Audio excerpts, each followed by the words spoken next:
SMK Karya Tunas Nusantara Wanareja, Cilacap, berdiri dengan sebuah misi mulia, memberikan ruang bagi anak-anak yang terkendala biaya agar tetap bisa mengenyam pendidikan melalui sistem PPDB yang tidak memandang latar belakang ekonomi. Ya, cita-cita kami pengen membantu warga yang memang di situ putus sekolah, khususnya bagi yang tidak mampu, yatim piatu, bisa ikut bersama-sama, bisa ikut belajar bersama, dan ketika lulus bisa memiliki kompetensi ataupun keahlian yang bisa digunakan dan berguna untuk dirinya sendiri. Terkait dengan operasional ataupun pembiayaan yang di situ dibebankan kepada siswa, itu memang banyak yang kita gratiskan. Lah, yang bayar pun itu bayar bukan yang full, tetapi semampunya. Itu. Ada yang mampunya 30.000 ya 30.000. Mampunya 50.000 ya 50.000, mampunya 100.000 ya 100.000. Tetapi ada sekitar 30 anak yang memang setiap tahunnya itu kita gratiskan. Gratiskan dari mulai kelas 1, kelas 2, kelas 3, sejumlah 30. Itu gratis, yang penting anak mau sekolah, yang penting anak itu memang ada niatan untuk merubah dirinya, untuk meraih cita-citanya, kita dukung 100%. Sampai lulus tidak ada biaya sepeser pun. Namun, niat besar ini harus dimulai dari titik yang sangat sederhana.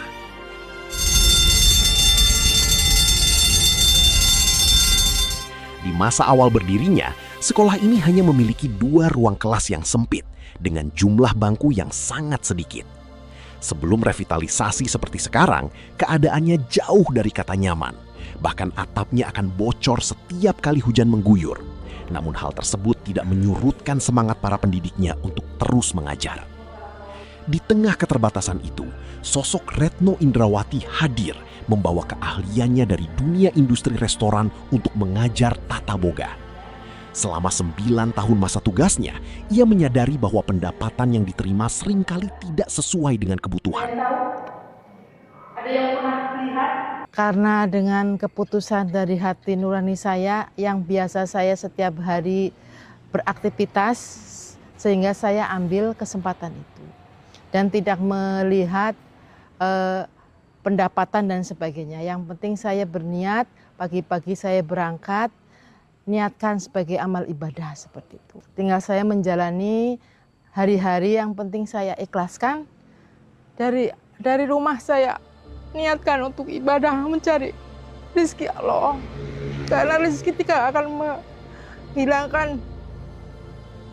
Yang penting bisa berusaha.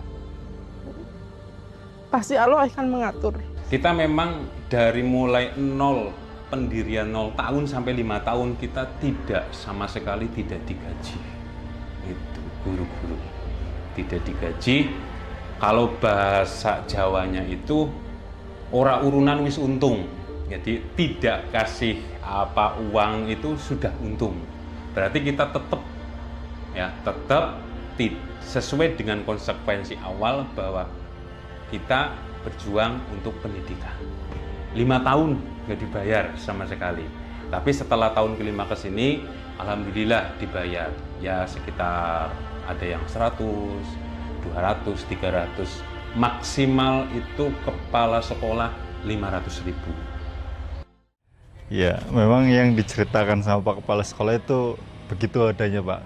Ke awal-awal ya tidak ada bahasa rapel, semuanya nggak tahu kalau ditanya alasannya kok mau, kita sendiri nggak bisa jawab. Nggak tahu benar, nggak bisa jawab. Yang jelas rasa seneng aja gitu, Pak. Rasa seneng bareng-bareng kayak gitu. Saya jadi berbes pilih. Kayak gitu.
anak-anak atau siswa-siswa Tata Boga khususnya di SMK KTN, setelah lulus jangan sampai ada yang tidak punya pekerjaan ataupun punya profesi. Bu Retno itu guru yang paling sabar dan pastinya selalu memberikan kesempatan buat siswa-siswinya berubah menjadi yang lebih baik. Ya namanya juga anak-anak ya, kadang kan ada yang bandel, ada yang gimana gitu. Tapi Bu Retno tetap menghadapinya dengan senyum, tetap menghadapinya dengan ramah, baik, juga tetap lemah lembut ke anak-anak. Mengingat sejarah SMK KTN yang sempat beroperasi tanpa gaji bagi guru-gurunya selama 5 tahun pertama, menempuh kuliah reguler menjadi beban finansial yang berat bagi para pendidik ini. Maka, rekognisi pembelajaran lampau memberikan kesempatan bagi para praktisi untuk mengonversi pengalaman bertahun-tahun mereka menjadi kredit akademik, sehingga mereka tidak perlu memulai dari nol untuk mendapatkan gelar sarjana. Karena saya selalu bilang ke guru-guru, bagi yang memang belum S1, cobalah kuliah. Kalau memang belum ada uang, kalau sekolah memang ada, silahkan dipakai. Saya sampai seperti itu, karena ini uang bersama. Seperti itu. Lah, kebetulan ada informasi bahwa ada informasi untuk bisa melanjutkan kuliah itu S1. Lah, kebetulan ada 2 guru yang mendaftar, yaitu Bu Retno sama Pak Hasan. Gitu. Informasi itu setelah mendaftar itu nggak lama, itu alhamdulillah direspon. Terus kemudian saya juga kaget lihat informasi itu langsung dari kampus UNY bahwa ditujukan kepada saya, bahwa nama guru ini keterima. Alhamdulillah, saya senang banget karena memang itu yang menjadi impian guru di sini. Ya, impiannya apa? Impiannya pengen mengejar sarjana, tapi ada satu kendala, yaitu kaitan dengan ekonomi. Kepala Sekolah Anas pun memberikan dukungannya, menyadari bahwa RPL adalah kunci untuk meningkatkan harkat dan profesionalisme guru-gurunya yang telah berkorban demi sekolah tanpa bayaran di masa lalu. Ada yang mau menyebutkan alasannya? Kenapa? Saya lupa di tanggal berapa itu.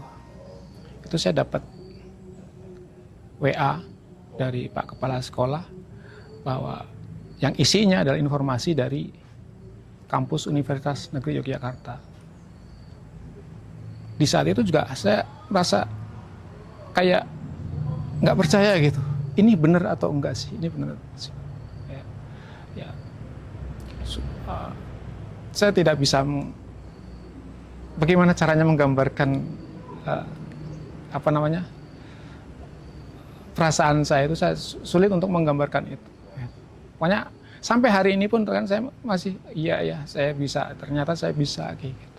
Sering bilangnya itu, apa saya bisa ya Pak kayak gitu, apa saya masih kuat untuk belajar kayak gitu kan, karena kan beliau nganggap kalau S1 itu tugasnya banyak, kemudian pelajarannya apa bisa mengikuti gitu.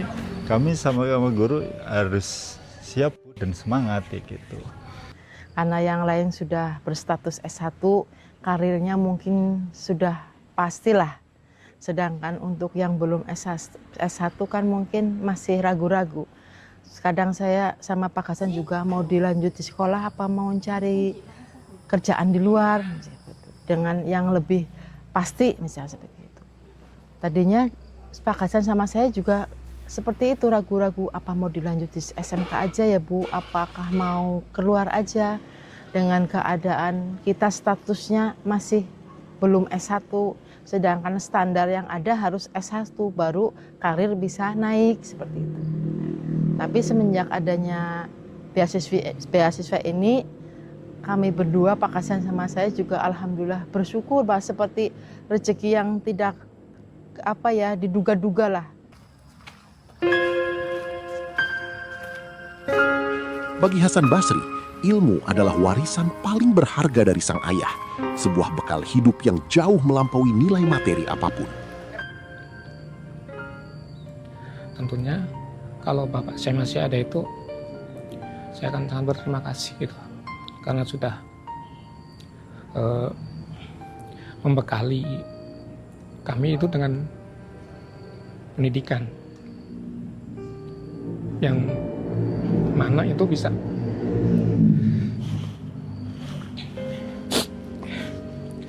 akan terus ada, itu nggak ada habisnya itu. Meskipun dari segi materi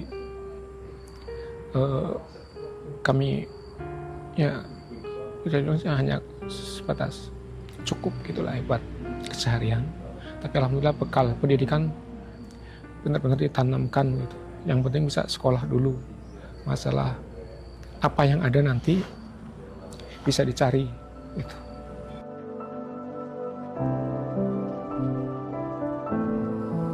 Mereka percaya bahwa kebutuhan fisik bersifat sementara, namun pendidikan adalah investasi abadi yang memungkinkan setiap individu untuk menjadi manusia seutuhnya. Untuk bantuan beasiswa S1 ini, saya sendiri yang merasakan, saya yang mendapat, saya bangga dan beruntung sekali bisa mendapatkan bantuan ini. Dan sangat membantu dan menolong saya demi masa depan karir saya. Yang pertama kami jelas menyampaikan terima kasih banyak karena mau mengakomodir kami yang sudah mengajar puluhan tahun tapi tidak bisa mendapatkan apa yang seharusnya mungkin gitu. Kami bisa peroleh gitu. Akhirnya dengan bantuan ini kami sangat berterima kasih terutama itu. Akhirnya apa yang kami lama harapkan itu bisa ada dan terwujud gitu.